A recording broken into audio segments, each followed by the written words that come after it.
In the day-to-day of a pluralist society, I don't think there needs to be any tension between saying, I respect pluralism, but I also want to, change people's minds on issues where I think I'm right? And, just as a Democrat would want a Republican to become a Democrat without wanting, the two-party system to cease to exist, so too a Catholic could want their atheist friend to become a Catholic without wanting to return to sort of a pre-Vatican II conception of the Catholic Church's role in society. So in terms of sort of everyday life for a religious believer, I don't think there has to be any kind of tension.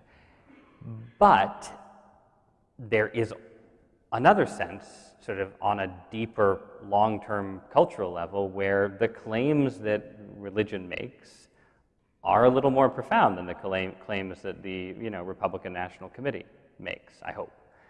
And over time,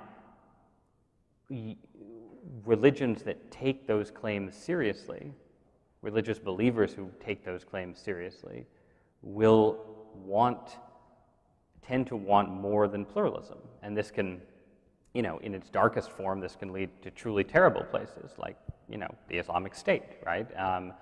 But the Islamic State is itself partially a reaction to, I think, a feeling in Western modernity that, nothing seems to matter. So you get these sort of drifting young men who, again, are attracted by the ability to live out horrifying fantasies of violence, but are also attracted seemingly by the idea of a situation or a society that offers an absolute form of meaning.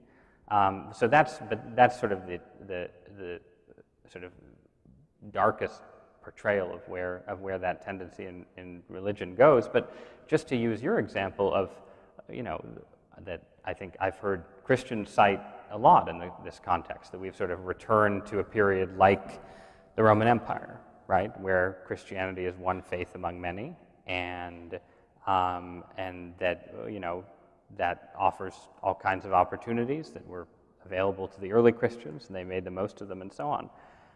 But the story that Christians tell about the early Roman Empire is a story of conversion. It's not a story of pluralism as a permanent state of affairs. It's a story of the blood of the martyrs as the seed of a church that went on to build Christendom. And I don't know if that idea, maybe that idea disappears with pluralism, but I think it's an idea that is inherent in a lot of serious religious faith, and not just Christianity. It's inherent in Islam.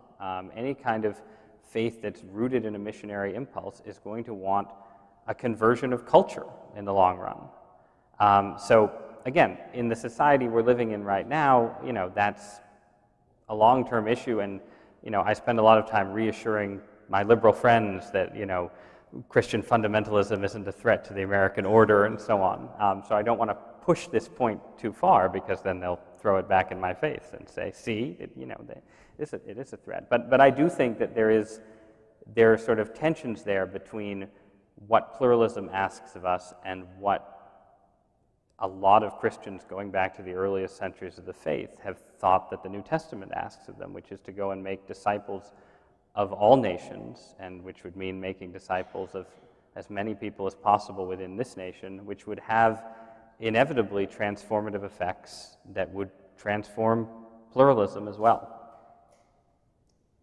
I don't think if we had more time, we'd disagree very much.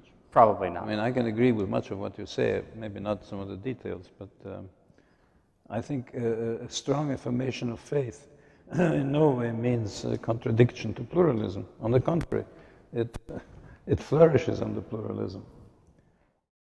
Oh, you've got to go home now. Okay, go ahead. Thanks for joining us.